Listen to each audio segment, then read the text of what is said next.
हमारे ऊपर प्रभु की कृपा है ये हम कैसे पहचाने? तो ये 8 लक्षण प्रकट होने लगते हैं जिस पर हरिजू की प्रियाजू की कृपा है। पहला, घोर अपराध करने वाले के प्रति भी दया की भावना, शांति पहला लक्षण है। भाव में भी पहले शांत भाव है। हमारे ऊपर श्री हरिजू की कृपा है, इसकी पहचान ये 8 लक्षण। पहला, शांति, अर्थात घोर अपराधी के प्रति भी गुस्सा ना क्षमा करना, ये हरि की कृपा का लक्षण है। देख लो भाई, घोर अपराधी शब्द तो जाने दो, जरा सा प्रतिकूल हो जाए तो लाख समझाओ पर भ्रकुटी तनी रहती है। भला ऐसा है? अपराधी पर भी क्षमा का भाव होना, ये हरि कृपा पात्र में ही होगा, अन्य में नहीं। तो अगर अपने हृदय में ऐसा लगे कि ऐसा नहीं है तो हरिजू से प्रार्थना करनी चाहिए कि कृपा करो मेरे में सामर्थ्य आवे। दूसरा, अनुसूया, वो किसी भी के प्रति कभी भी कोई दोष दर्शन ही नहीं करेगा। दोष कथन, दोष श्रवण की तो बात जाने दो। अनुसूया, दूसरों के गुणों में दोष ढूंढना ये नहीं होता, हरि कृपा पात्र में ये नहीं होता। ये सब भजन के नाश करने वाले, जैसे पहला अपराधी पर क्रोध कर देना, तो माया ने भेजा इसीलिए था कि तुम्हारे साथ व्यवहार ऐसा करे कि तुम क्रोध करो, क्रोध करोगे तुम्हारी ऊर्जा शक्ति नष्ट हो जाएगी, अध्यात्म में जो चलने की थी। और कहीं तुमने संकल्प कर लिया तो भजन शक्ति नष्ट हो जाएगी। तो अगर भजन बल है तो गया, जरूर उसको दंड मिलेगा, पक्का मिलेगा, 100% मिलेगा, लेकिन आप खाली हो गए। ना भजन करने की वृत्ति रहेगी और ना भजन रहेगा, दोनों बात। अनुसूया, किसी के सद्गुणों में दोष देखना, गुणों में दोष ढूंढना, ये हरि कृपा पात्र में नहीं होता। ये बहुत मंगलमयी बातें हैं जिससे हमारा भजन मार्ग पुष्ट होता है। तीसरा, वो बाहर से और भीतर से पवित्र रहता है, हरि कृपा पात्र। शौचाचार का ज्ञान होना चाहिए, वस्त्र आपके पवित्र होने चाहिए, ये बाहरी जल रज आदि के द्वारा बाहरी पवित्रता। और निष्कपटता, निश्चलता, सत्य भाव, ये अंदर की पवित्रता है। अगर कपट है, छल है, असत्य है तो हृदय मलिन रहता है। भीतर और बाहर से पवित्र रहना, इसमें खास बात क्या है? भीतर और बाहर से पवित्र रहने में, भीतर और बाहर से सदैव पवित्र कौन रह सकता है? तो बोले जो पुंडरीकाक्ष भगवान श्री हरि का प्रियाजू का स्मरण करता रहता है, वो शवायाभ्यंतर शुचि, वो बाह्य और अभ्यंतर दोनों से पावन रहता है। तीसरी जो कृपा का लक्षण है, अर्थात वो सदैव भगवत चिंतन परायण, शौचाचार का पालन करने वाला, बाहर और भीतर से हरि कृपा पात्र पवित्र रहता है। चौथा, ऐसे कार्यों का अनुष्ठान न करे जिनमें हमारा भजन छूटता है, जिनमें सत्य छूटता है, जिनमें भगवत भाव छूटता है। जैसे आपके ऊपर कृपा हुई, आप भगवत मार्ग में चल रहे हैं, अब आप ऐसे संसारिक कार्यों का अनुष्ठान कर रहे हैं जिनमें आपकी चित्तवृत्ति बिल्कुल भगवत विमुख हो रही, तो जीवन का लाभ क्या होगा? लाभ तो है भगवत स्मरण सहित। कल एक ने प्रश्न किया कि मैं खाता तो नहीं हूं लेकिन मांस के दुकान में मांस बेचता हूं, होटल आदि, क्या उचित है? ये उचित कैसे हो सकता है? तुम और भी तो व्यापार कर सकते हो। जरूरी है धर्म का पालन करने की इच्छा करते हो, धर्म आचरण करते हो, ऐसा नहीं। तो विरत बहुकर्मा, उन कर्मों से हमें विरत रहना है जो हमारे धर्म के विरुद्ध है, जो भजन के विरुद्ध है। हरि कृपा पात्र ऐसे कर्मों का अनुष्ठान कर ही नहीं सकता। अपने भजन का फल देखना भगवत कृपा पात्र की, सबको प्रदान कर देना। हिम्मत है? अपने भजन, इतनी मेहनत से किया हुआ भजन, भजन होने के बाद हे प्रभु इस भजन का फल हो, सर्वे भवन्तु सुखिना सर्वे सन्तु निरामयः। यहां तो कहते हैं महाराज एक माला रोज आपके लिए करता हूं कि आपकी बीमारी ठीक रहे, तो शेष किसके लिए करते हो प्रभु? शेष क्या? अगर इष्ट और गुरु के लिए तुम्हारा है कि एक माला करते तो फिर इतनी माला करते तो हमें क्या होगा? सब आपको दे देंगे तो हमें क्या होगा? तभी भजन का रहस्य नहीं जाना। छठवां, अपने भजन से अपने लिए कुछ भी ना चाहना और दूसरों की तो बात जाने दो, दूसरों से कुछ ना चाहना ये तो ठीक है, अपने भजन से अपने लिए कुछ ना चाहना है हिम्मत। देखो ये हरि कृपा पात्र में हिम्मत होती है। अपना भजन अपने प्रयोग में ना लाना, इसका भी आंतरिक रहस्य है। अपने प्रयोग में आप शरीर को लेकर के बोलेंगे, अगर स्वरूप को लेकर तो प्रयोग की कोई वहां जरूरत ही नहीं, स्वरूप पूर्ण काम है, वहां कोई अभाव नहीं। जब आप कोई भाव अपने लिए करेंगे तो देह भाव होगा, देह भाव से किसी विषय की मांग होगी। विषय पूर्ति भजन का फल नहीं होता, भजन का फल होता विषय निवृत्ति। बहुत जोर की बात है, कैसे समझ? अपने भजन का भी फल अपने लिए नहीं, दूसरों से कुछ चाह रखना तो बात ही जाने दो, भजन से भी कोई अन्य सुख की चाह नहीं हुई। क्या चाहिए? भजन ही बनता रहे, भजन का फल भजन बनता रहे, खूब निरंतर जप करते रहे। सातवां, किसी भी मान सम्मान कीर्ति पद प्रतिष्ठा के मिलने पर हृदय का असंतुष्ट हो जाना, यह हरि कृपा पात्र का लक्षण होता है। प्रणाम नमस्कार जय हो तो हृदय में असंतुष्ट हो जाना चाहिए। कोई किंचन मात्र अभिमान न उदय हो जाए। प्रभु बचाओ, ये माया की चकाचौंध से बचा लो नाथ। कौन सा अपराध बन गया कि आपकी जय की जगह यहां हमको ऐसा सुनना पड़े।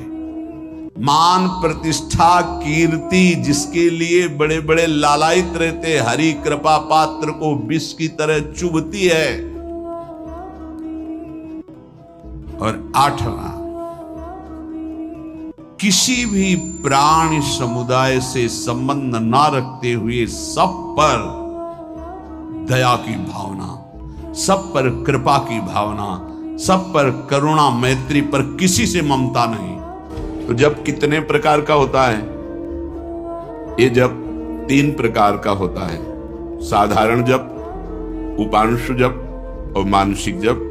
ये 10 गुना पूर्व से होता है। विधि विधान से यज्ञ जो किए जाते हैं उनसे 10 गुना फल साधारण जप में है। साधारण जप से 1000 गुना फल उपांश में है, और उपांश से लाख गुना फल मानसिक में है। मनुस्मृति में ऐसा वर्णन है। साधारण जप क्या है? जिसमें स्वर तो सुनाई दे पर वो कीर्तन नहीं है। जैसे ये कीर्तन नहीं है, ये साधारण जप है। इसे साधारण जप कहते हैं, जिसमें शब्द बाहर सुनाई दे। उपांशु जप क्या है? जिसमें जीभ और ओठ तो हिले पर शब्द बाहर न सुनाई दे। ये साधारण जप से 1000 गुना फल देने वाला है। ओठ बंद है, अंदर जीभ हिल रही, नाम या मंत्र चल रहा है। मंत्र उपांश से शुरू होता है। मंत्र 2 ही प्रकार जपा जाता है, उपांश और मानसिक। नाम 3 प्रकार से जप होता है, साधारण जिसे वाचिक कहते हैं, फिर उपांश और मानसिक। साधारण जप से उपांश 1000 गुना श्रेष्ठ है। वो जिह्वा चलती है, ओंठ बंद रहते हैं, शब्द बाहर नहीं सुनाई देता। मानसिक जप जिसमें जीभ भी न हिले और न ओंठ हिले, केवल मन से मंत्र का जप करना। जैसे शांत बैठे, कोई हरकत बाहर नहीं दिखाई दे रही और अंदर मंत्र चल रहा है, नाम जप चल रहा है। इसे मानस जप कहते हैं। सुना है श्वास के द्वारा नाम जप करने से जल्दी लाभ प्राप्त होता है। हाँ हाँ, श्वासा श्वासा नाम जपे दुविधा रहे न कोई भी श्वास खाली न जाए, उसमें नाम जप करे तो दुविधा अर्थात भगवत प्राप्ति में कोई संशय नहीं। प्रत्येक श्वास की गति की ओर लक्ष्य रखो।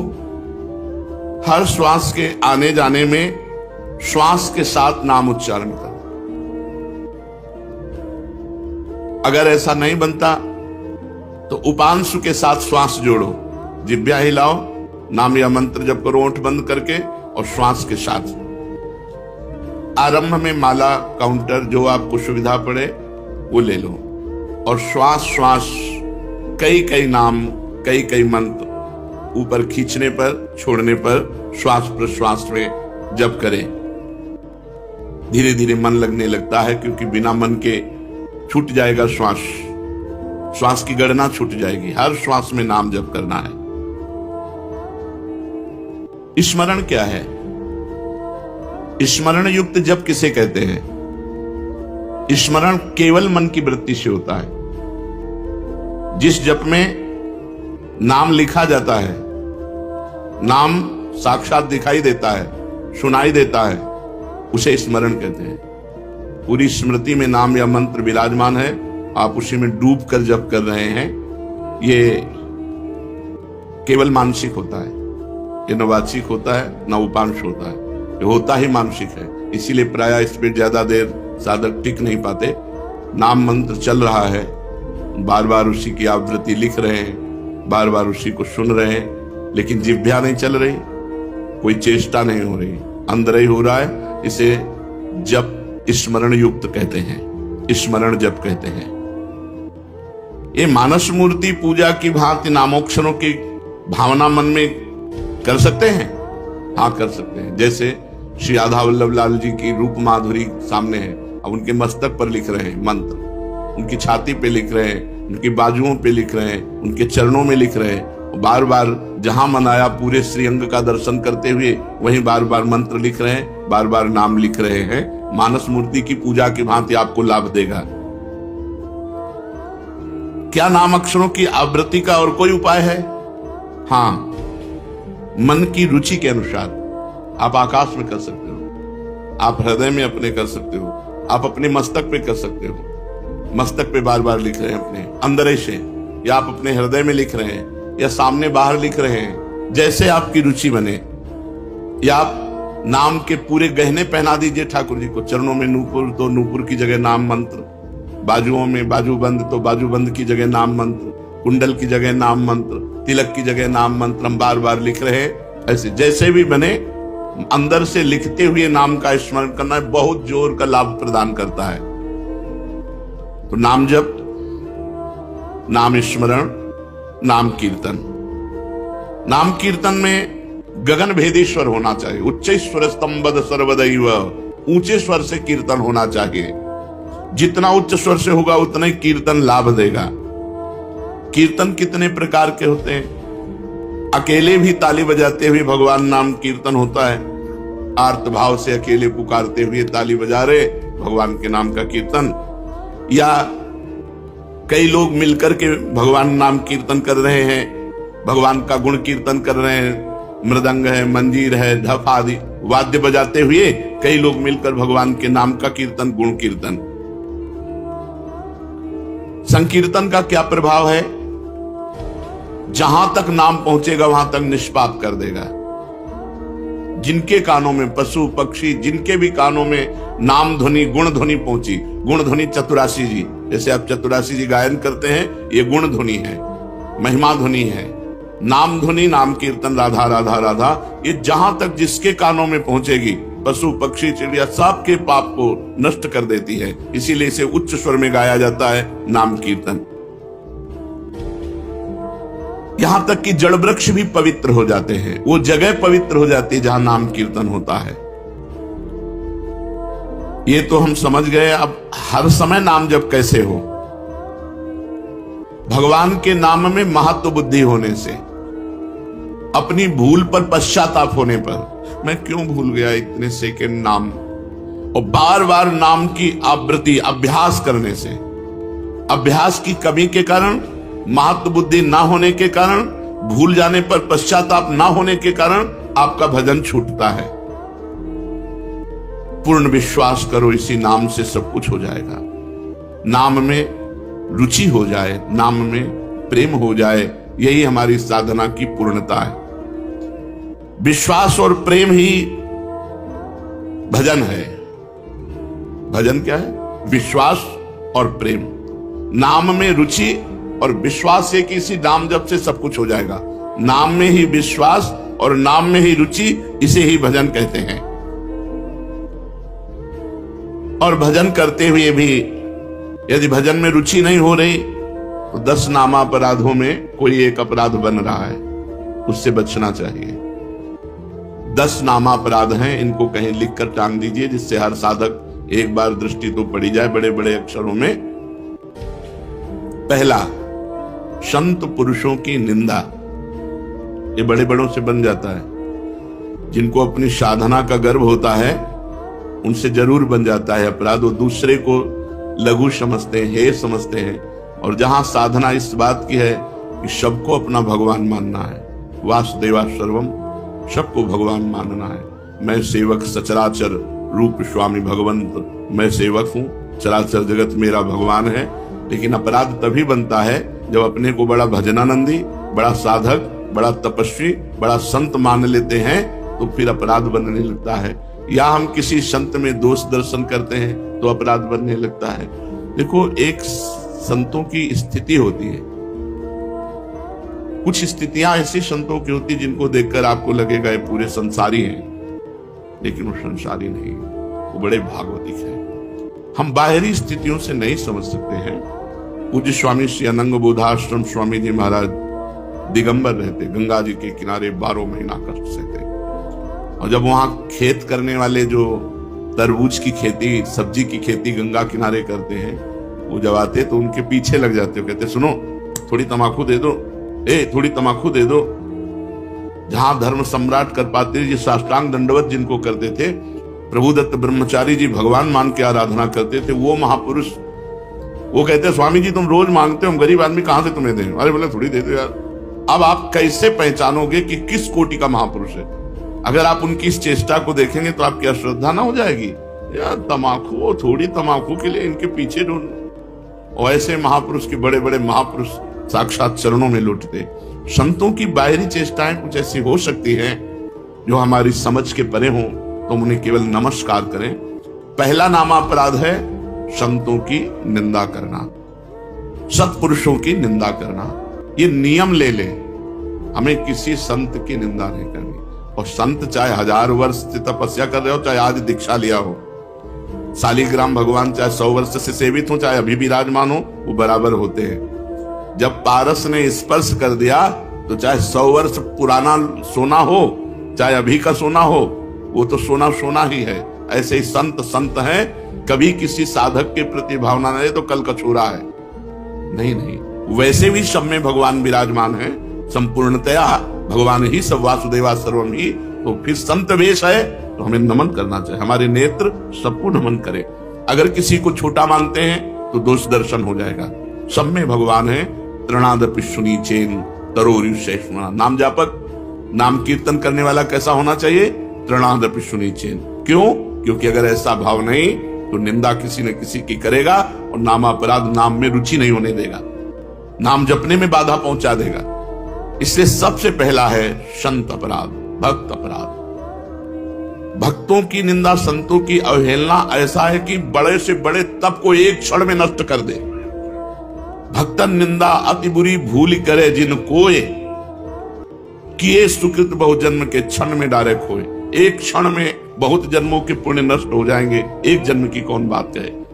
इसलिए डरो, भक्तन के अपराध से डरपत रहो। ध्रुवदास जी ने कहा शांत, कोई आके गाली दे जाए, 1-2 थप्पड़ भी मार जाए तो राधे राधे। हमारे भगवान हमारी परीक्षा ले रहे हैं, हमारे भगवान आकर के हम पर कृपा कर रहे हैं, यही भाव रखो। तृणादपि सुनीचेन। मैं भी तो संत हूं? नहीं, मैं नीच हूं, मैं अधम हूं, और सब संत हैं, सब भगवान के स्वरूप हैं। ऐसा मानने वाले से कभी अपराध ही नहीं बनता। अपराध बनता है जब गुणाभिमान होता है, अपने में गुणाभिमान होता है, तब दूसरों में दोष दर्शन होता है। इसलिए यदि नाम में निरंतर प्रगति, उन्नति, रुचि निरंतर जपने की प्राप्त करनी है तो 10 नामापराध से बच जाए। पहला नामापराध, संत पुरुषों की निंदा। इससे ये बहुत खतरनाक है। विश्व में हर अपराध क्षमा करने के उपाय हैं, लेकिन वैष्णव द्रोह, संत निंदा, भक्त निंदा का उपाय नहीं। भूत वज्र की लीक, इसे वही भक्त क्षमा कर दे तो बात अलग है जिससे आप अपराध किए हो, अन्यथा भगवान भी क्षमा नहीं करते। जब दुर्वासा जी भगवान के पास गए तो श्री भगवान ने कहा, अहम भक्त पराधीनो असुतंत्रो युधिज, मैं परतंत्र हूं, ये सुदर्शन मेरे कहने से नहीं रुकेगा। अगर इसके ताप से मुक्त होना चाहते हो तो अम्बरीश जी के चरण पकड़ो जाकर। ऐसा ही करना पड़ा दुर्वासा जी को। इसलिए काहे को व्यर्थ में विपत्ति मोल में ले, काहे को पाप की गठरी सिर पर चढ़ावे, किसी की निंदा ना करे, हमको क्या लेना। भगवान जिसको जैसा चला रहे वैसा चल रहा है। तेरे भावे जो करे भलो बुरो संसार, नारायण तू बैठ के अपनो भवन बुहार। तू अपने अंदर देख, जिन दोषों को देखो भगवान से प्रार्थना करके उनकी निवृत्ति करो, दूसरों के दोष दर्शन मत करो। दूसरा, नामों में भेदभाव। ये नाम, सब नाम समान फलदायक है। तुम्हें जो गुरु जी ने दिया है तुम्हारे लिए सर्वश्रेष्ठ वो है। ध्यान रखो, सब नाम समान फलदायक है, समान सामर्थ्य है, लेकिन हमें जो गुरु जी ने दिया है वो हमारे लिए सर्वोपरि। हमारे लिए राधा नाम सर्वोपरि। तो सब नाम हम जब बोलते हैं तो ये बोलते हैं, राम कृष्ण हरि शिव जो तुम्हें प्रिय लगे जपो। हमारी पूछो तो हम वृंदावनवासी राधा उपासी, राधा राधा राधा। हमारे लिए सर्वोपरि नाम राधा है। जो राम जपते हैं उनके लिए सर्वोपरि नाम राम है। जो शिव जपते हैं उनके लिए सर्वोपरि शिव है। जो कृष्ण जपते हैं उनके लिए कृष्ण है। हर नाम समान सामर्थ्य वाला, समान फलदायी।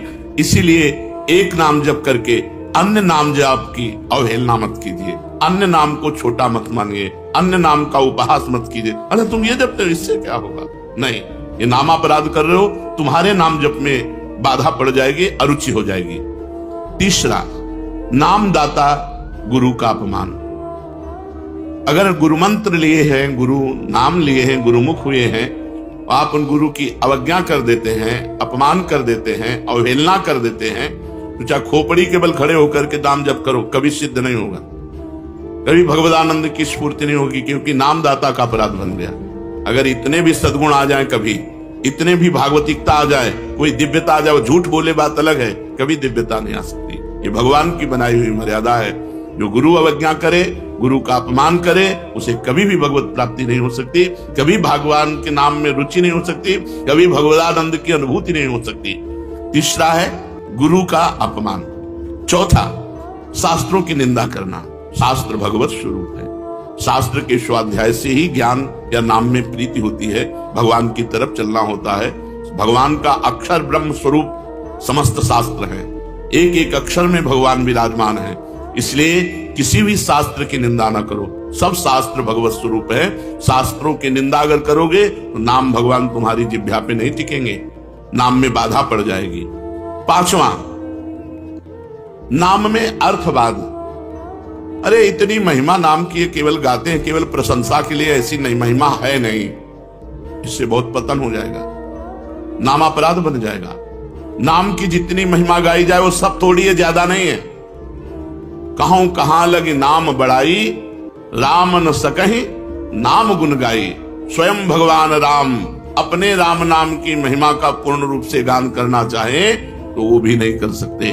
इतनी महिमा नाम की है कि स्वयं नामी यदि नाम की महिमा का यथार्थ में पूर्णतः गान करना चाहे तो वो भी नहीं कर सकता।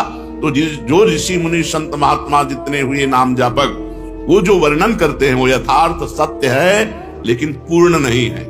पूर्ण तो भगवान भी नहीं नाम की महिमा का गान कर सकते, इतनी अपार महिमा नाम की है। इसलिए नाम में अर्थवाद कि अरे ये तो नाम की रोचकता के लिए इतनी प्रशंसा कर दी गई है, वैसे वस्तुतः ऐसा है नहीं, ऐसा सोचना ये नामापराध है। छठा, नाम का सहारा लेकर के पाप करना। कोई पाप कर्म कर रहे, अरे नाम जप लेंगे उससे नष्ट हो जाएगा। पीछे आपने सुना है कि जो नाम के बल से पाप करते हैं उनको अवश्य नरक मिलता है, क्योंकि नाम अबलो नशानी अबनान से, आज तक की आप नहीं करूंगा, जपो सब पाप नष्ट हो जाएंगे। लेकिन ये उत्साह रख कर पाप करना कि चलो मैं शाम के खूब राधा राधा रट लूंगा, हर नाम एक नाम में जितनी सामर्थ्य उतना कोई पाप कर ही नहीं सकता, तो मैं मनमानी पाप करूं और शाम के नाम जप करूं, नहीं, तुम्हें नरक की प्राप्ति होगी। तुम नामापराध कर रहे हो, नाम का सहारा लेकर पाप करना। 7वां, धर्म व्रत यज्ञ आदि के साथ नाम की तुलना करना, किसी और साधन से नाम की तुलना करना। नाम अद्वितीय साधन है, नाम के समान कोई भी साधन नहीं है, चाहे यज्ञ हो, चाहे व्रत हो, चाहे दान हो, चाहे तीर्थ याटन हो, नाम के समान नहीं है। इसलिए नाम के बराबर कि भाई तुम नाम जप कर रहे हो, हम गंगा नहा के आ रहे हैं, तुम नाम जप कर रहे हो, हम अमुक धर्म कार्य करके आ रहे हैं, तुम नाम जप कर रहे हो, हम अमुक व्रत कर रहे हैं, हम तो 108 यज्ञ कर रहे हैं, तो नाम जापक की बराबरी किसी से नहीं हो सकती। नाम की समानता धर्म व्रत यज्ञ आदि के साथ तुलना करना।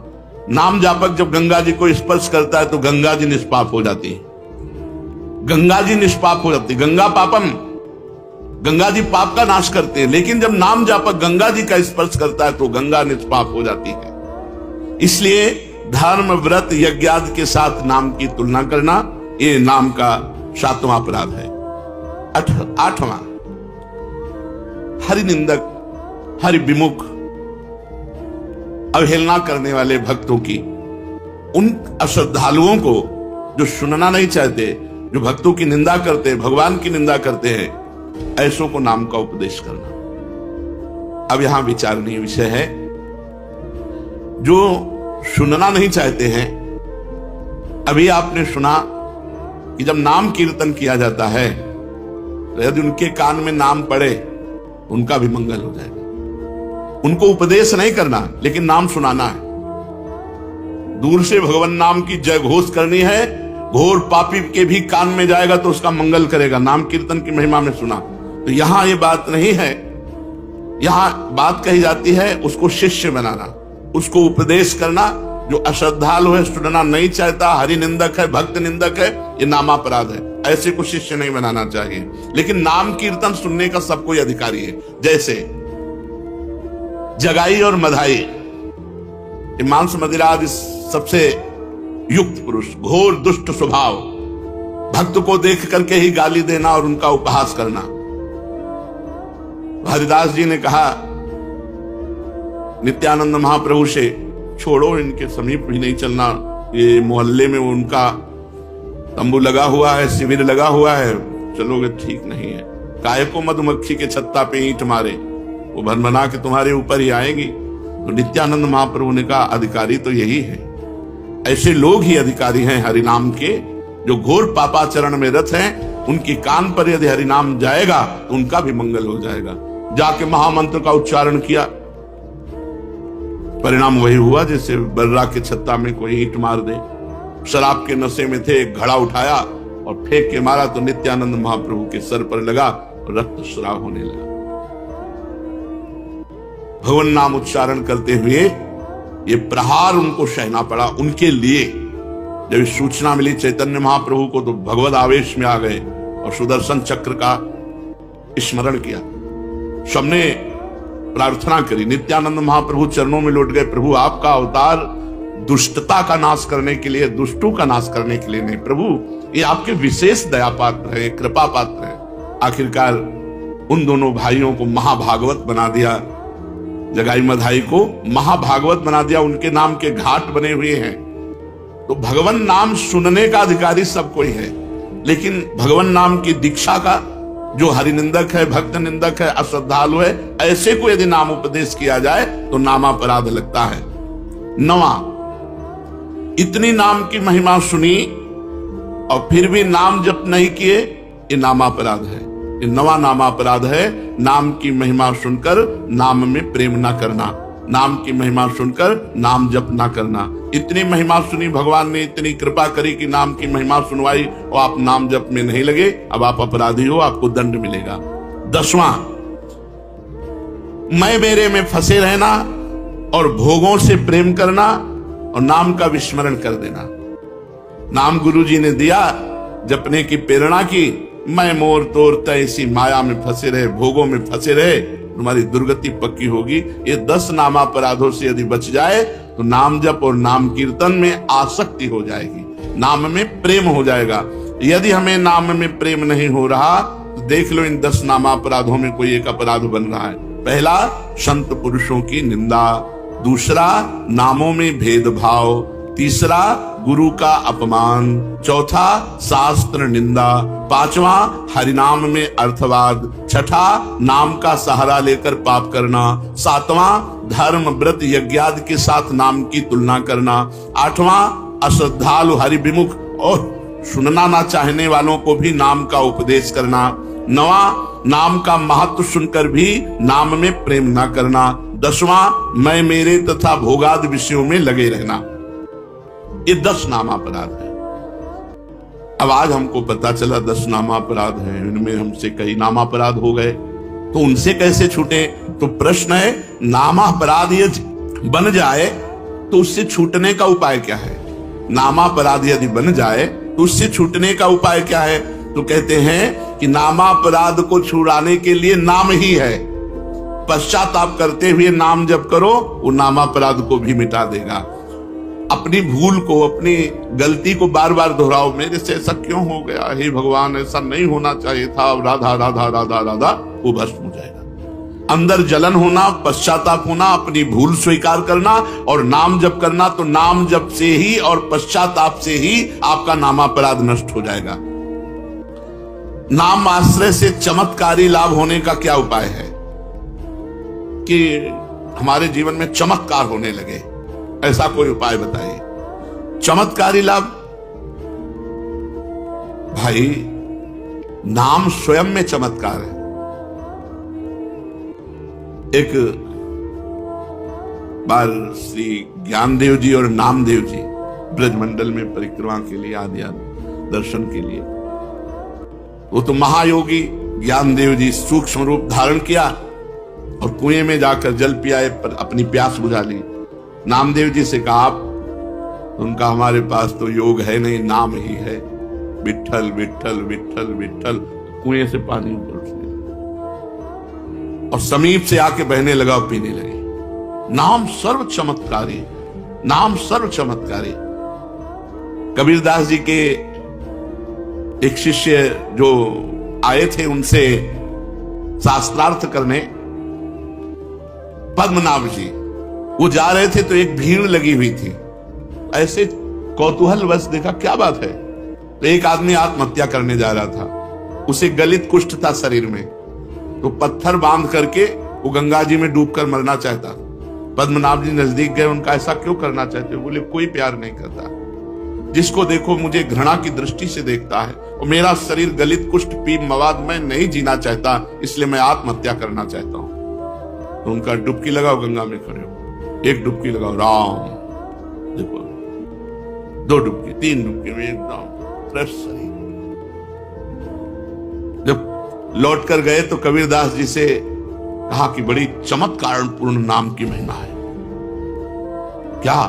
बोले गलित कुष्ठ ने जब हमने प्रेरणा की तो राम बोलकर जो डुबकी लगाई, उसका गलित कुष्ठ, तो उनका राम पूरा नाम नामाभास से ठीक हो सकता था। कबीरदास जी ने कहा नामाभास से ठीक हो सकता।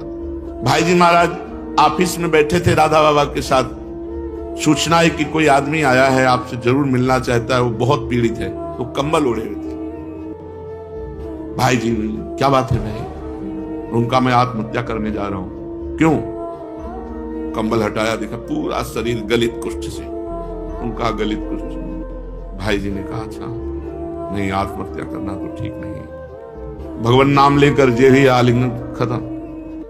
वासुदेव कुष्ठी का चरित्र है चैतन्य चरितावली में। चैतन्य महाप्रभु ने हरे कृष्ण कह के जे गले से लगाया। नाम का अद्भुत चमत्कार। और छोटे मोटे चमत्कारों में प्रयोग करोगे तो सबसे बड़ा चमत्कार की सुमिर पवन सुत पावन नामू अपने बस कर राखे रामू, ये नहीं हो पाएगा। भगवान का साक्षात्कार नहीं हो पाएगा यदि अपने नाम का प्रयोग करोगे। भगवान का ये हमने जीवन में कई बार देखा है। भगवान नाम का अद्भुत चमत्कार, अद्भुत महिमा भगवान नाम की देखी। नाम में विश्वास हो, नाम को आदर बुद्धि के साथ जपो, नाम का चिंतन करते हुए नाम जपो, नाम को गुप्त रखो, जो चाहोगे हो जाएगा। नाम को गुप्त रखो। कितना जब संख्या करते हो, इसीलिए हम संख्या करते नहीं। सही ईमानदारी से अगर कोई हमें हाथ खड़ा करके पूछे कि तुम्हारी साधना क्या है, तो हम कह देंगे शून्य। शून्य के सिवा हमारी साधना कुछ नहीं है, क्यों कोई गणना नहीं है। कोई गणना हो कि ये है, ये है, ये है। अब जो दिनचर्या बन गई, वो तो जैसे किसान की खेती, वैसे हमारी दिनचर्या है। हम उसे साधना थोड़ी मानते हैं। जैसे किसान आदमी अपना सुबह से खुरपी फावड़ा लिया, अपने खेत में गया, दिन भर मेहनत की, शाम के खाया पिया, चैन से सो गया, अब उसे हम साधना माने। अब हमारा तो जीवन बचपन से यही रहा, तो हमारी तो किसानी यही है, हमारी खेती यही है, कोई गणना नहीं। अगर हमसे पूछा जाए आपकी साधना क्या है, तो हम कह देंगे शून्य। तो आप जी किससे रहे हो? मेरे बल सी वृंदावन रानी, महारानी जी के बल से जी रहे हैं। महारानी जैसे किसी को ये भ्रम हो कि इतने शिष्य हैं, इन सबको भगवत प्राप्त करा देंगे क्या, तो हम पोस्टमैन हैं। तुम्हारी बात लाडली जी तक, लाडली जी की बात आप तक, और हम अपने समेत सब ये लाडली जी के हैं। कई बार आपको कहा है कि अगर डिब्बा मोक्ष में ताव दे कि मैं 500 लोगों को पहुंचा दूंगा तो बेवकूफी है। उसका कनेक्शन इंजन से है। इंजन में 2 ही 4 लोग जाते हैं और डिब्बे में 100-200 लोग बैठ करके स्टेशन पहुंच जाते हैं। हमें डिब्बा इंजन नहीं है कि तुम्हारे में क्या पावर है दिखाओ, तो शून्य है पावर। और पावर इतना है कि सैकड़ों को लाद के पहुंचा देंगे। वृंदावन धाम में बैठ के कहते हैं पावर की पूछो तो धाम में कह रहे हैं इससे ज्यादा सत्य प्रमाणित क्या हो गया। कोई कहते हैं कि भाई सत्य बोलना तो मंदिर में बैठो, धाम में बैठ के कह रहे हैं कि लाडली, चाहे गृहस्थ हो या विरक्त, भोजन आधा पेट अगर भजन करना। जब भजन में मन लगेगा तो भोजन में रुचि नहीं होती। भजन का बल होता है कि ऐसा नहीं होगा कि म्यो म्यो ऐसे 8-8 दिन भोजन नहीं मिला, गंगा जल केवल पी के, कभी हमको महसूस नहीं हुआ ऐसा। आहार दबा दबा करके करोगे तो भजन थोड़ी होगा। अपने गुरु जी को जीवन भर देखा है, अब भी देखा है, वैसा ही दिनचर्या है। 2 रोटी से कभी ढाई नहीं पाते। अपने हाथ की बनाई 2 रोटी और शाम के दूध। एक दिनचर्या आजीवन के लिए भोजन की होनी चाहिए। विरक्त को भी भोजन में 3 दोष माने गए हैं। एक जाति दोष, एक आश्रय दोष और एक निमित्त दोष। जाति दोष वो है जो स्वभाव से निषिद्ध होते हैं, जैसे प्याज, लहसुन, शलगम, गाजर। ये भजन में विक्षेप डालेंगे ही डालेंगे। ये तमोगुणी जाति के हैं, इसलिए इनका प्रयोग नहीं करते। तमोगुण इनसे प्रकट होता है। यद्यपि ये इनकी प्रकट होने की प्रक्रिया पवित्र है। जहां आलू प्रकट होती है वहीं प्याज लहसुन भी वैसे ही मिट्टी में, पवित्र मिट्टी में प्रकट होते हैं। पर ये भजन के लिए निषिद्ध है। ये बुद्धि में, भजन में विक्षेप डालते हैं, इसलिए संतों ने इसे मना किया है। ये कोई ऐसा नहीं कि प्याज लहसुन पाओगे तो पाप हो जाएगा, लेकिन भजन नहीं बनेगा। भजन शुद्ध बने, ये तमोगुणी वस्तु है, इसलिए इसको त्याज्य किया गया। ये ऐसा नहीं कि एकदम मांस मदिरा की तरह, ऐसा नहीं है। ये हमारे भजन में वृद्धि पड़े, इसलिए सलगम, लहसुन, प्याज, गाजर।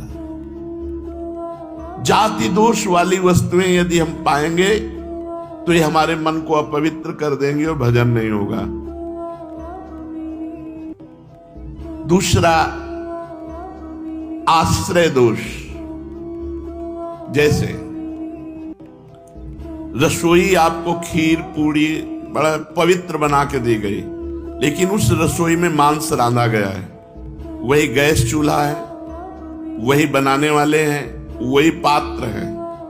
ये आश्रय दोष हो गया। अगर आप पाते हैं तो आपकी बुद्धि भ्रष्ट हो जाएगी। जैसे मांस खाने से बुद्धि भ्रष्ट होकर उसका नरक गमन होगा, ऐसे ही उस रसोई का पाने से आपकी बुद्धि भ्रष्ट हो जाएगी, भजन में नहीं लगेगी। जैसे आश्रय दोष में पहला ये, जैसे शराब की बोतल है और उसमें गंगा जल भर दिया जाए तो आश्रय दोष के कारण वो गंगा जल आचमन के लायक नहीं रहेगा। जैसे जहां शराब रखी हुई है उसके पास आपके सब्जी रखी हुई उसी फ्रिज में, वो सब्जी वो आश्रय दोष के कारण अपवित्र हो चुकी है क्योंकि वो मदिरा वहां रखी हुई है। इस तरह से आश्रय दोष का त्याग, जाति दोष का त्याग, जाति का यहां मनुष्य से नहीं है, यह वस्तुओं से है। जो वस्तुएं शास्त्र निषिद्ध है उन वस्तुओं का सेवन न करें। आश्रय, आश्रय बहुत ही विवेक के, कहां भोजन, किनके यहां भोजन, कैसे आचरण करने वाले, बहुत ध्यान से। शुद्ध गाय का दूध भी यदि शराब के पास रख दिया जाए, जैसे फ्रिज है, बोतल शराब की रखी, वही दूध रखा है, वो दूध अपवित्र शराब की तरह आश्रय दोष के कारण हो गया, वो वैष्णव को कभी नहीं पाना चाहिए। इसीलिए बिना परिचय के भोजन नहीं करना चाहिए। अब अपने फ्रिज में क्या क्या रखे हुए है, कैसे खाता पीता है क्या। अब इसीलिए माधुकरी वृत्ति को हम ज्यादा प्रेरित नहीं करते। तो ऐसे हम कोई पेट भरने के लिए बाबा जी बने क्या? उनकी पवित्र माधुकरी, जो पवित्र आचरण करते हैं, पवित्र व्यवहार करते हैं, उनसे हमारा भजन बनेगा।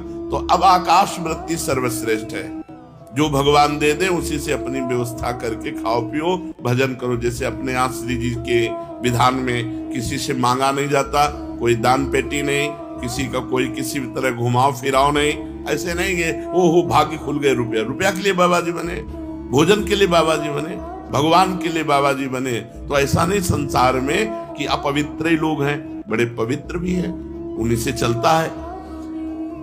तो आश्रय दोष, जाति दोष, आश्रय दोष। अब निमित्त दोष, साधक को निमित्त दोष से भी बचना चाहिए। जो वैष्णव नहीं है, जिनका अपवित्र आहार विहार है, उनका छुआ भोजन नहीं। हमारे लिए अछूत कौन? जो वैष्णव नहीं है, जो भजन नहीं करता। अगर वो चांडाल है और भजन कर रहा है, कंठी तिलक बांधे, हम उसके साथ बैठ के पालेंगे। लेकिन पंडित है, आचरण विहीन है, भगवत विमुख है, वो हमारी संगत। व्यास मिठाई विप्र की तामे लागे आग, वृंदावन के सोपच की जूठन खाइए मांग। अहोबत सुपचतो गरियान यज्जिभ्याग्य वर्तते नाम तुभ्यम।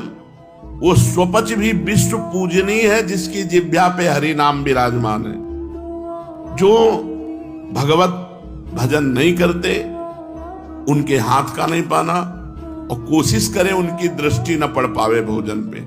जैसे हम ठाकुर जी के लिए पर्दा करके अगर ले भी जाना है तो थाल ढक कर कोई देख न पावे, पर्दा लगा के भोजन, निमित्त दृष्टि भी न पड़ पावे ऐसे लोगों की जो भगवत विमुख हैं, जो नीच आचरण करते हैं, उनकी भी दृष्टि का निषेध। साधक को इन तीन दोषों से रहित भोजन पाना चाहिए। जाति दोष, आश्रय दोष, निमित्त दोष कहां रखा है, इसका भी प्रभाव पड़ता है।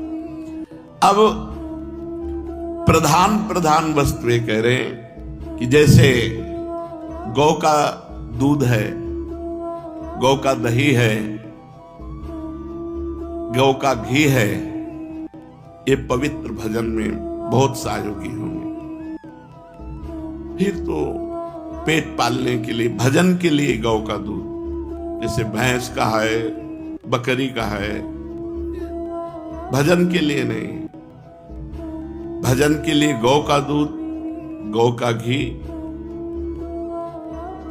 जैसे कुछ लोगों का मानना है कि दूध नहीं पीना चाहिए क्योंकि उसके बछड़े का हिस्सा है। कुछ लोग अपनी बुद्धि के द्वारा, ऐसे बहुत से लोग हैं, हम उनका निषेध नहीं करते, लेकिन उनको बताना चाहते हैं कि हमारी ऋषि परंपरा ही रही है कि गौ और गौ के दुग्ध घी से यज्ञ आदि करना और अपने पालन पोषण के लिए गौ दुग्ध प्रयोग करना।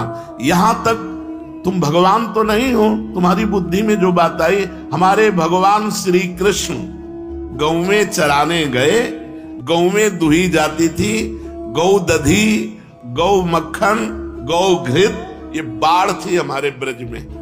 हाँ, अब उसमें जो सिद्धांत है, यदि आप नवीन बछड़े को ईमानदारी से पिला के देखना, चारों थन रोज पिला दो, वो बीमार हो जाएगा, उसकी सामर्थ्य नहीं। क्योंकि भगवान ने क्षमता रखी गाय के दूध में इतनी कि वो एक थन अगर छोटा बच्चा है पल जाएगा, थोड़ा बड़ा हुआ तो आधा आधा विभाग, आधा गौ सेवक और आधा बछड़ा, खूब पुष्ट बना रहेगा। ये शुरू से परंपरा रही है हमारे शास्त्रों में, स्वयं भगवान ने की ये बात। लेकिन हमारे शास्त्रों में रहा है, बहुत से ब्रह्म ऋषि तो गौ दुग्ध पान करके केवल रहते थे। वशिष्ठ जी के यहाँ विश्वामित्र जी ने ही तो जब गाय का प्रभाव देखकर बड़े बड़े ब्रह्म ऋषियों के यहाँ गौएं और गौ सेवा और गौ दुग्ध और घृत आदि से पालन। तो आज भी गौ दुग्ध, गौ दधि और गौ घृत, इन तीन का प्रयोग भोजन में भजन के लिए बहुत सहायक है। यहाँ शास्त्र के विरुद्ध बात नहीं, समाज को संत वेश में वही परोसना चाहिए। तस्मात् शास्त्रम प्रमाणम ते कार्याकार्यो व्यवस्थित हो, जो शास्त्र कहता है वो बिल्कुल दब्बू कायर है। जो शास्त्र विरुद्ध की बात को इस बात में सुने और हाँ में हाँ मिला दे, नहीं, तस्मात् शास्त्रम प्रमाणम ते कार्याकार्यो। हाँ, हर पशु हमारे यहाँ सेवित है। हमारा सनातन धर्म हर पशु की सेवा करता है, कुत्ते की भी सेवा करता है, कुत्ते में भी भगवान देखता है, गधे में भी भगवान देखता है। भगवान देखने के लिए भगवान आदेश किए, विद्या विनय संपन्ने ब्राह्मणे गविहस्तनी, सुनी माने कुत्ता, सुनी च सुपाके च पंडिता समदर्शिना। जो विद्या विनय संपन्न ब्राह्मण में, कुत्ते में, चांडाल में, हाथी में एक ही भगवान को देखता है। सनातन धर्म देखता है, व्यवहार नहीं करता। व्यवहार एक जैसा जो करे वो मूर्ख, और जो व्यवहार नहीं दर्शन एक जैसा करे वो पंडिता समदर्शिना। पंडित वही जो सब में भगवान को देखे, सब में, लेकिन व्यवहार तस्मात् शास्त्रम प्रमाणम ते कार्याकार्यो व्यवस्थितो। भजन में दूध ना मिले तो भला, लेकिन अन्य पशु का दुग्ध बाधक है।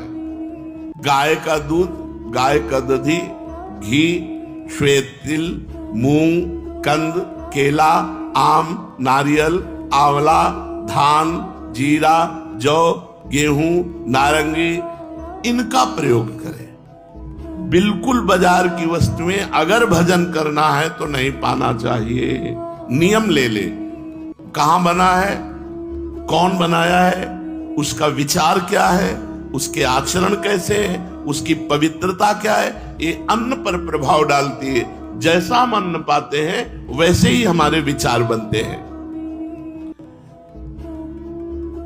बिना औषधि के शहद नहीं खाना चाहिए, भजन में बाधक है। शहद का केवल आदेश है यदि आप बीमार हो तो औषधि में पा सकते हो, नहीं शहद पाने से फिर अपराध, पाप लगता है। क्योंकि शहद औषधि के लिए ही केवल है। जैसे टेबलेट औषधि के लिए हैं कुछ, आप उनको नशे के लिए प्रयोग करने लगे तो निषेध है। आपको टेबलेट ऐसे नहीं मिले बिना डॉक्टर। तो ये मधु जो शहद है ये बलवर्धक है, ऐसे नहीं खाना चाहिए। शास्त्र आदेश करता है, भजन नहीं बनेगा। केवल औषधि में इसका प्रयोग है कि आयुर्वेदिक आदेश है ये औषधि पानी शहद से, अनुपान से, तो शहद ले लिया जाए। उपासक को चाहिए कि जिस अन्न को शाम के बनाया गया सुबह न पाए।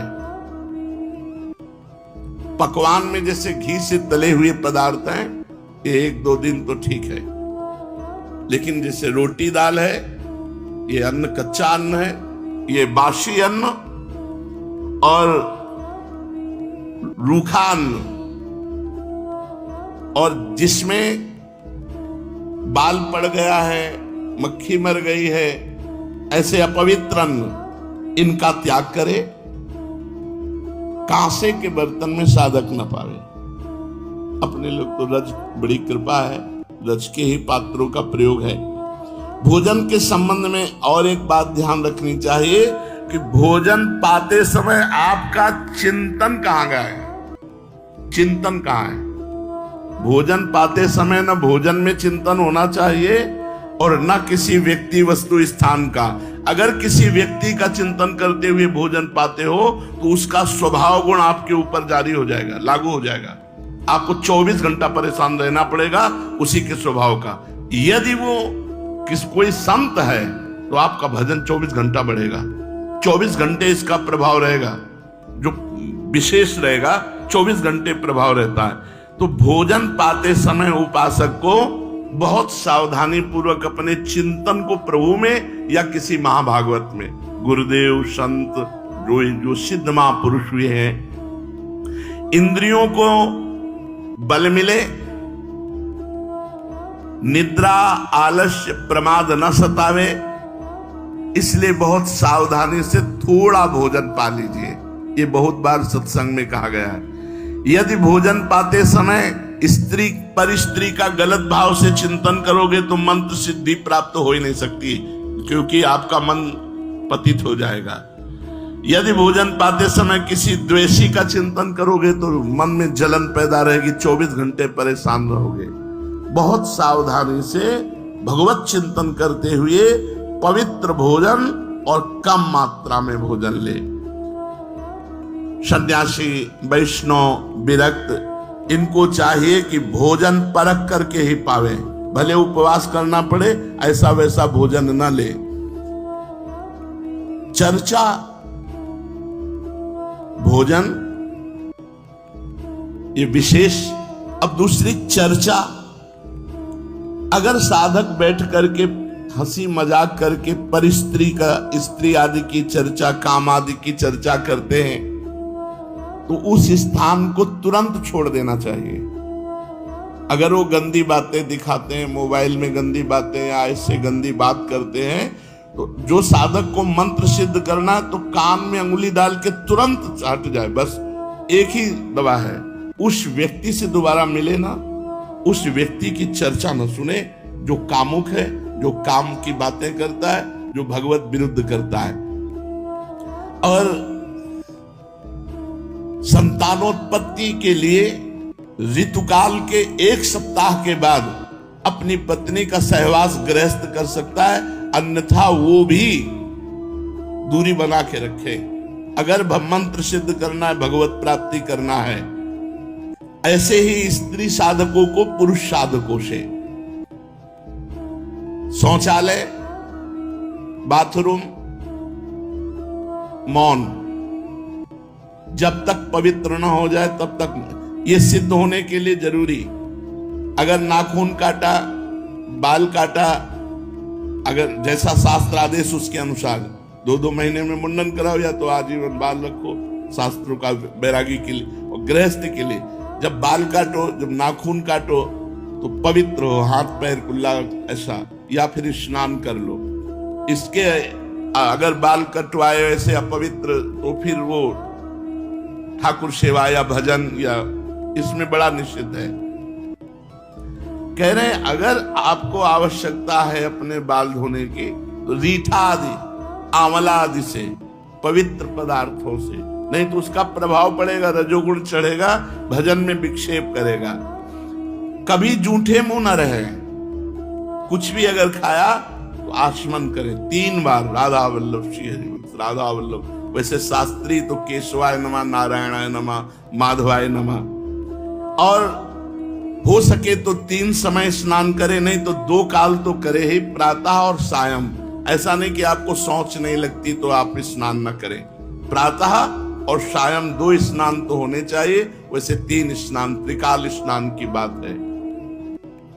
अपने इष्ट देव जी की पूजा करके ही भोग प्रसाद पावे। जो इष्ट देव विराजमान है पहले उनको भोग लगा के पूजा करके ही प्रसाद पावे। भजन करते हुए भी यदि भजन में रुचि नहीं हो रही तो 10 नामापराधों में कोई एक अपराध बन रहा है, उससे बचना चाहिए। 10 नामापराध हैं, इनको कहीं लिखकर टांग दीजिए जिससे हर साधक एक बार दृष्टि तो पड़ी जाए बड़े बड़े अक्षरों में। पहला, संत पुरुषों की निंदा। ये बड़े बड़ों से बन जाता है, जिनको अपनी साधना का गर्व होता है उनसे जरूर बन जाता है अपराध। वो दूसरे को लघु समझते हैं, हे समझते हैं, और जहां साधना इस बात की है कि सबको अपना भगवान मानना है, वासुदेवा सर्वम, सबको भगवान मानना है। मैं सेवक सचराचर रूप स्वामी भगवंत, मैं सेवक हूं, चराचर जगत मेरा भगवान है। लेकिन अपराध तभी बनता है जब अपने को बड़ा भजनानंदी, बड़ा साधक, बड़ा तपस्वी, बड़ा संत मान लेते हैं, तो फिर अपराध बनने लगता है। या हम किसी संत में दोष दर्शन करते हैं तो अपराध बनने लगता है। देखो, एक संतों की स्थिति होती है, कुछ स्थितियां ऐसी संतों की होती जिनको देखकर आपको लगेगा ये पूरे संसारी हैं, लेकिन वो संसारी नहीं है, वो बड़े भागवतिक हैं। हम बाहरी स्थितियों से नहीं समझ सकते हैं। पूज्य स्वामी श्री अनंग बोधाश्रम स्वामी जी महाराज दिगंबर रहते, गंगा जी के किनारे 12 महीना कष्ट से थे। और जब वहां खेत करने वाले जो तरबूज की खेती, सब्जी की खेती गंगा किनारे करते हैं, वो जब आते तो उनके पीछे लग जाते, कहते सुनो थोड़ी तमाकू दे दो, थोड़ी तमाकू दे दो। जहां धर्म सम्राट कर पाते, ये साष्टांग दंडवत जिनको करते थे, प्रभुदत्त ब्रह्मचारी जी भगवान मान के आराधना करते थे, वो महापुरुष, वो कहते स्वामी जी तुम रोज मांगते हो, हम गरीब आदमी कहां से तुम्हें दें? अरे बोले थोड़ी दे दो यार। अब आप कैसे पहचानोगे कि किस कोटि का महापुरुष है? अगर आप उनकी इस चेष्टा को देखेंगे तो आपकी अश्रद्धा ना हो जाएगी, यार तमाकू, थोड़ी तमाकू के लिए इनके पीछे ढूंढ। और ऐसे महापुरुष के बड़े बड़े महापुरुष साक्षात चरणों में लौटते। संतों की बाहरी चेष्टाएं कुछ ऐसी हो सकती हैं जो हमारी समझ के परे हों, तो उन्हें केवल नमस्कार करें। पहला नामापराध है संतों की निंदा करना, सत्पुरुषों की निंदा करना। ये नियम ले लें, हमें किसी संत की निंदा नहीं करनी। और संत चाहे 1000 वर्ष से तपस्या कर रहे हो, चाहे आज दीक्षा लिया हो, शालिग्राम भगवान चाहे 100 वर्ष से सेवित हो, चाहे अभी विराजमान हो, वो बराबर होते हैं। जब पारस ने स्पर्श कर दिया तो चाहे 100 वर्ष पुराना सोना हो, चाहे अभी का सोना हो, वो तो सोना सोना ही है। ऐसे ही संत संत हैं, कभी किसी साधक के प्रति भावना नहीं तो कल का छोरा है, नहीं नहीं। वैसे भी सब में भगवान विराजमान है, संपूर्णतया भगवान ही सब, वासुदेवा सर्वम ही। तो फिर संत वेश है तो हमें नमन करना चाहिए, हमारे नेत्र सबको नमन करें। अगर किसी को छोटा मानते हैं तो दोष दर्शन हो जाएगा। सब में भगवान है। तृणादपि सुनीचेन तरोरिषेष्मणा। नाम जापक, नाम कीर्तन करने वाला कैसा होना चाहिए? तृणादपि सुनीचेन। क्यों? क्योंकि अगर ऐसा भाव नहीं तो निंदा किसी न किसी की करेगा और नामापराध, नाम में रुचि नहीं होने देगा, नाम जपने में बाधा पहुंचा देगा। इसलिए सबसे पहला है संत अपराध, भक्त अपराध। भक्तों की निंदा, संतों की अवहेलना ऐसा है कि बड़े से बड़े तप को एक क्षण में नष्ट कर दे। भक्तन निंदा अति बुरी भूल करे जिन कोय, किए सुकृत बहु जन्म के क्षण में डारे खोए। एक क्षण में बहुत जन्मों के पुण्य नष्ट हो जाएंगे, एक जन्म की कौन बात कहे। इसलिए डरो, भक्तन के अपराध से डरपत रहो। ध्रुवदास जी ने कहा शांत, कोई आके गाली दे जाए, 1-2 थप्पड़ भी मार जाए तो राधे राधे। हमारे भगवान हमारी परीक्षा ले रहे हैं, हमारे भगवान आकर के हम पर कृपा कर रहे हैं, यही भाव रखो। तृणादपि सुनीचेन। मैं भी तो संत हूं? नहीं, मैं नीच हूं, मैं अधम हूं, और सब संत हैं, सब भगवान के स्वरूप हैं। ऐसा मानने वाले से कभी अपराध ही नहीं बनता। अपराध बनता है जब गुणाभिमान होता है, अपने में गुणाभिमान होता है, तब दूसरों में दोष दर्शन होता है। इसलिए यदि नाम में निरंतर प्रगति, उन्नति, रुचि निरंतर जपने की प्राप्त करनी है तो 10 नामापराध से बच जाए। पहला नामापराध संत पुरुषों की निंदा। इससे ये बहुत खतरनाक है। विश्व में हर अपराध क्षमा करने के उपाय हैं, लेकिन वैष्णव द्रोह, संत निंदा, भक्त निंदा का उपाय नहीं। भूत वज्र की लीक, इसे वही भक्त क्षमा कर दे तो बात अलग है जिससे आप अपराध किए हो, अन्यथा भगवान भी क्षमा नहीं करते। जब दुर्वासा जी भगवान के पास गए तो श्री भगवान ने कहा, अहम भक्त पराधीनो असुतंत्रो इव द्विज। मैं परतंत्र हूं, ये सुदर्शन मेरे कहने से नहीं रुकेगा। अगर इसके ताप से मुक्त होना चाहते हो तो अम्बरीश जी के चरण पकड़ो जाकर। ऐसा ही करना पड़ा दुर्वासा जी को। इसलिए काहे को व्यर्थ में विपत्ति मोल में ले, काहे को पाप की गठरी सिर पर चढ़ावे, किसी की निंदा ना करे। हमको क्या लेना, भगवान जिसको जैसा चला रहे वैसा चल रहा है। तेरे भावे जो करे भलो बुरो संसार, नारायण तू बैठ के अपनो भवन बुहार। तू अपने अंदर देख, जिन दोषों को देखो भगवान से प्रार्थना करके उनकी निवृत्ति करो, दूसरों के दोष दर्शन मत करो। दूसरा, नामों में भेदभाव, ये नाम जप, सब नाम समान फलदायक हैं। तुम्हें जो गुरु जी ने दिया है तुम्हारे लिए सर्वश्रेष्ठ वो है। ध्यान रखो, सब नाम समान फलदायक है, समान सामर्थ्य है, लेकिन हमें जो गुरु जी ने दिया है वो हमारे लिए सर्वोपरि। जैसे हमारे लिए राधा नाम सर्वोपरि, तो सब नाम हम जब बोलते हैं तो ये बोलते हैं राम कृष्ण हरि शिव जो तुम्हें प्रिय लगे जपो।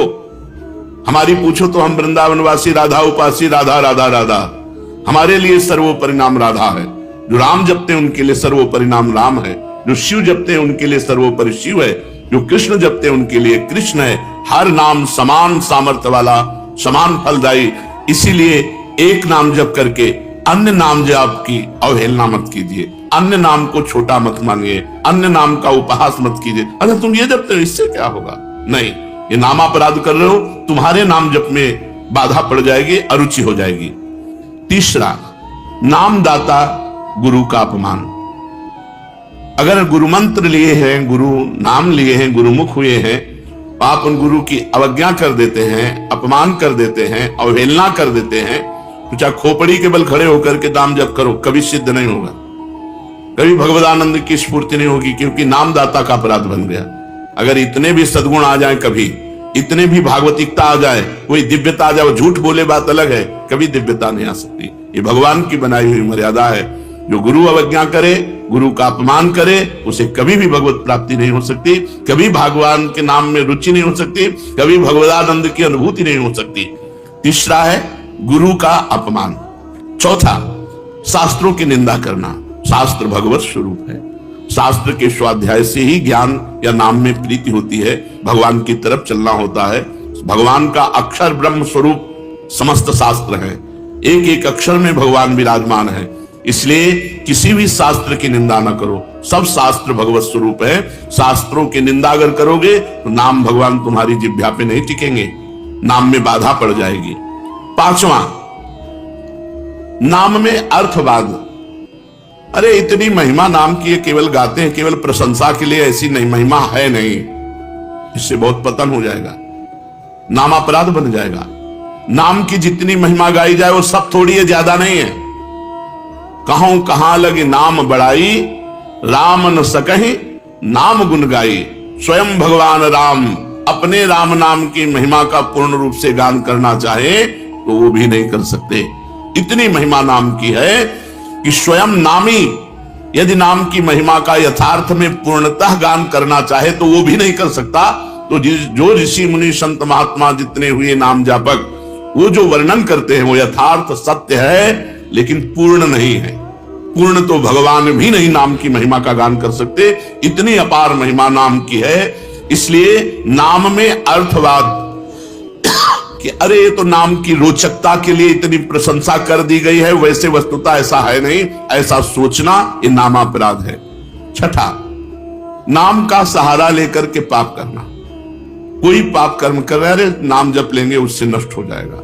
पीछे आपने सुना है कि जो नाम के बल से पाप करते हैं उनको अवश्य नरक मिलता है, क्योंकि नाम अबलो नशानी अबनान से, आज तक की आप नहीं करूंगा, जपो सब पाप नष्ट हो जाएंगे। लेकिन ये उत्साह रखकर पाप करना कि चलो मैं शाम के खूब राधा राधा रट लूंगा, हर नाम, एक नाम में जितनी सामर्थ्य उतना कोई पाप कर ही नहीं सकता, तो मैं मनमानी पाप करूं और शाम के नाम जप करूं, नहीं, तुम्हें नरक की प्राप्ति होगी। तुम नामापराध कर रहे हो, नाम का सहारा लेकर पाप करना।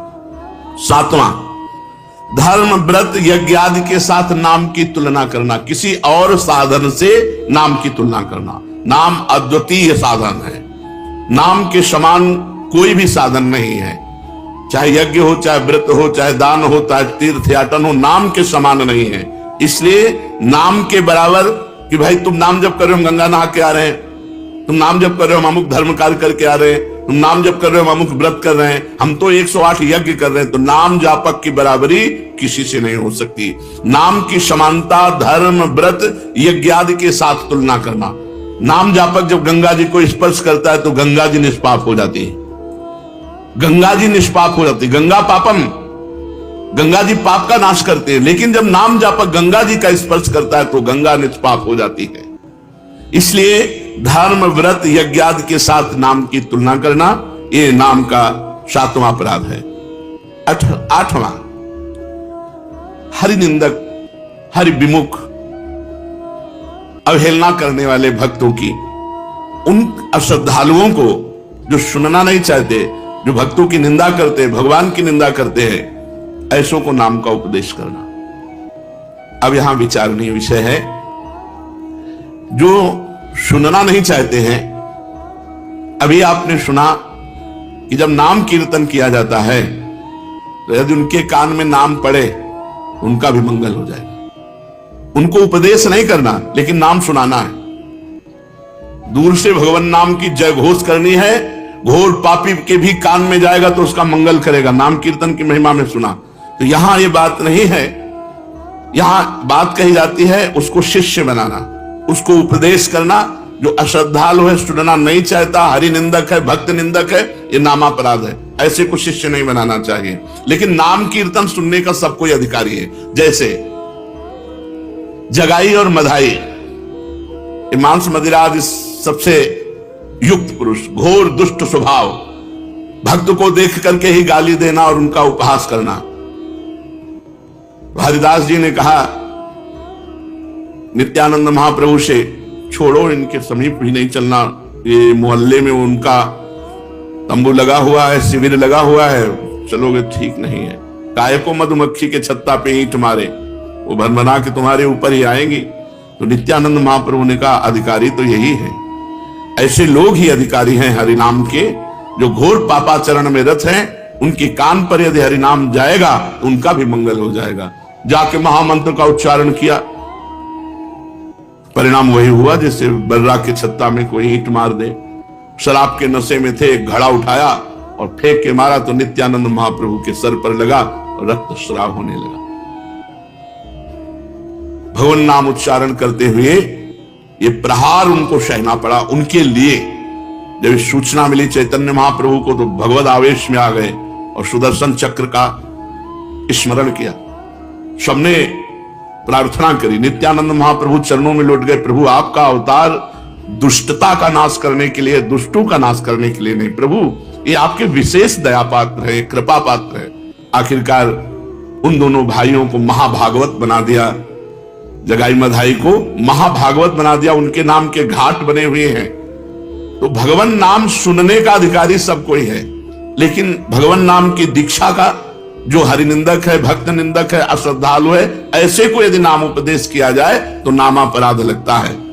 9वां, इतनी नाम की महिमा सुनी और फिर भी नाम जप नहीं किए, ये नामापराध है। ये 9वां नामापराध है। नाम की महिमा सुनकर नाम में प्रेम ना करना, नाम की महिमा सुनकर नाम जप ना करना। इतनी महिमा सुनी, भगवान ने इतनी कृपा करी कि नाम की महिमा सुनवाई और आप नाम जप में नहीं लगे, अब आप अपराधी हो, आपको दंड मिलेगा। 10वां, मैं मेरे में फंसे रहना और भोगों से प्रेम करना और नाम का विस्मरण कर देना। नाम गुरु जी ने दिया, जपने की प्रेरणा की, मैं मोर तोर ऐसी माया में फंसे रहे, भोगों में फंसे रहे, तुम्हारी दुर्गति पक्की होगी। ये 10 नामापराधों से यदि बच जाए तो नाम जप और नाम कीर्तन में आसक्ति हो जाएगी, नाम में प्रेम हो जाएगा। यदि हमें नाम में प्रेम नहीं हो रहा तो देख लो इन 10 नामापराधों में कोई एक अपराध बन रहा है। पहला, संत पुरुषों की निंदा। दूसरा, नामों में भेदभाव। तीसरा, गुरु का अपमान। चौथा, शास्त्र निंदा। 5वां, हरिनाम में अर्थवाद। 6ठा, नाम का सहारा लेकर पाप करना। 7वां, धर्म व्रत यज्ञादि के साथ नाम की तुलना करना। 8वां, अश्रद्धालु हरि विमुख और सुनना ना चाहने वालों को भी नाम का उपदेश करना। 9वां, नाम का महत्व सुनकर भी नाम में प्रेम ना करना। 10वां, मैं मेरे तथा भोगादि विषयों में लगे रहना। ये 10 नामापराध है। अब आज हमको पता चला 10 नामापराध हैं, इनमें हमसे कई नामापराध हो गए, तो उनसे कैसे छूटे? तो प्रश्न है, नामापराध यदि बन जाए तो उससे छूटने का उपाय क्या है? नामापराध यदि बन जाए तो उससे छूटने का उपाय क्या है? तो कहते हैं कि नामापराध को छुड़ाने के लिए नाम ही है। पश्चाताप करते हुए नाम जप करो, वो नामापराध को भी मिटा देगा। अपनी भूल को, अपनी गलती को बार बार दोहराओ, मेरे से ऐसा क्यों हो गया, हे भगवान ऐसा नहीं होना चाहिए था, राधा राधा राधा राधा, वो भस्म हो जाएगा। अंदर जलन होना, पश्चाताप होना, अपनी भूल स्वीकार करना और नाम जप करना, तो नाम जप से ही और पश्चाताप से ही आपका नामापराध नष्ट हो जाएगा। स्मरण क्या है? स्मरण युक्त जप किसे कहते हैं? स्मरण केवल मन की वृत्ति से होता है। जिस जप में नाम लिखा जाता है, नाम साक्षात दिखाई देता है, सुनाई देता है, उसे स्मरण कहते हैं। पूरी स्मृति में नाम या मंत्र विराजमान है, आप उसी में डूब कर जप कर रहे हैं, ये केवल मानसिक होता है, ये न वाचिक होता है न उपांश होता है, ये होता ही मानसिक है। इसीलिए प्रायः इस पर ज्यादा देर साधक टिक नहीं पाते। नाम मंत्र चल रहा है, बार बार उसी की आवृत्ति लिख रहे हैं, बार बार उसी को सुन रहे हैं, लेकिन जिह्वा नहीं चल रही, कोई चेष्टा नहीं हो रही, अंदर ही हो रहा है। इसे जप स्मरण युक्त कहते हैं, स्मरण जप कहते हैं। ये मानस मूर्ति पूजा की भांति नामोक्षरों की भावना मन में कर सकते हैं? हाँ, कर सकते हैं। जैसे श्री राधा वल्लभ लाल जी की रूप माधुरी सामने है, अब उनके मस्तक पर लिख रहे हैं मंत्र, उनकी छाती पे लिख रहे हैं, उनकी बाजुओं पे लिख रहे हैं, उनके चरणों में लिख रहे हैं, बार बार जहां मन आया पूरे श्रीअंग का दर्शन करते हुए वहीं बार बार मंत्र लिख रहे हैं, बार बार नाम लिख रहे हैं। मानस मूर्ति की पूजा की भांति आपको लाभ देगा। क्या नाम अक्षरों की आवृत्ति का और कोई उपाय है? हाँ, मन की रुचि के अनुसार आप आकाश में कर सकते हो, आप हृदय में अपने कर सकते हो, आप अपने मस्तक पे कर सकते हो, मस्तक पे बार बार लिख रहे हैं अपने अंदर से, या आप अपने हृदय में लिख रहे हैं, या सामने बाहर लिख रहे हैं, जैसे आपकी रुचि बने। या आप नाम के पूरे गहने पहना दीजिए ठाकुर जी को, चरणों में नूपुर तो नूपुर की जगह नाम मंत्र, बाजुओं में बाजूबंद तो बाजूबंद की जगह नाम मंत्र, कुंडल की जगह नाम मंत्र, तिलक की जगह नाम मंत्र हम बार बार लिख रहे हैं। ऐसे जैसे भी बने, अंदर से लिखते हुए नाम का स्मरण करना बहुत जोर का लाभ प्रदान करता है। तो नाम जप, नाम स्मरण, नाम कीर्तन। नाम कीर्तन में गगन भेदेश्वर होना चाहिए, उच्च स्वर स्तंभद सर्वदैव, ऊंचे स्वर से कीर्तन होना चाहिए। जितना उच्च स्वर से होगा उतना ही कीर्तन लाभ देगा। कीर्तन कितने प्रकार के होते हैं? अकेले भी ताली बजाते हुए भगवान नाम कीर्तन होता है, आर्त भाव से अकेले पुकारते हुए ताली बजा रहे भगवान के नाम का कीर्तन, या कई लोग मिलकर के भगवान नाम कीर्तन कर रहे हैं, भगवान का गुण कीर्तन कर रहे हैं, मृदंग है, मंजीर है, ढप आदि वाद्य बजाते हुए कई लोग मिलकर भगवान के नाम का कीर्तन, गुण कीर्तन। संकीर्तन का क्या प्रभाव है? जहां तक नाम पहुंचेगा वहां तक निष्पाप कर देगा। जिनके कानों में, पशु पक्षी जिनके भी कानों में नाम ध्वनि, गुण ध्वनि पहुंची, गुण ध्वनि चतुरासी जी, जैसे आप चतुरासी जी गायन करते हैं, ये गुण ध्वनि है, महिमा ध्वनि है। नाम ध्वनि, नाम कीर्तन, राधा राधा राधा, ये जहां तक जिसके कानों में पहुंचेगी, पशु पक्षी चिड़िया सबके पाप को नष्ट कर देती है। इसीलिए इसे उच्च स्वर में गाया जाता है नाम कीर्तन। यहां तक कि जड़ वृक्ष भी पवित्र हो जाते हैं, वो जगह पवित्र हो जाती है जहां नाम कीर्तन होता है। ये तो हम समझ गए। अब हर समय नाम जप कैसे हो? भगवान के नाम में महत्व बुद्धि होने से, अपनी भूल पर पश्चाताप होने पर, मैं क्यों भूल गया इतने सेकंड नाम, और बार बार नाम की आवृत्ति अभ्यास करने से, अभ्यास की कमी के कारण, महत्व बुद्धि ना होने के कारण, भूल जाने पर पश्चाताप ना होने के कारण आपका भजन छूटता है। पूर्ण विश्वास करो इसी नाम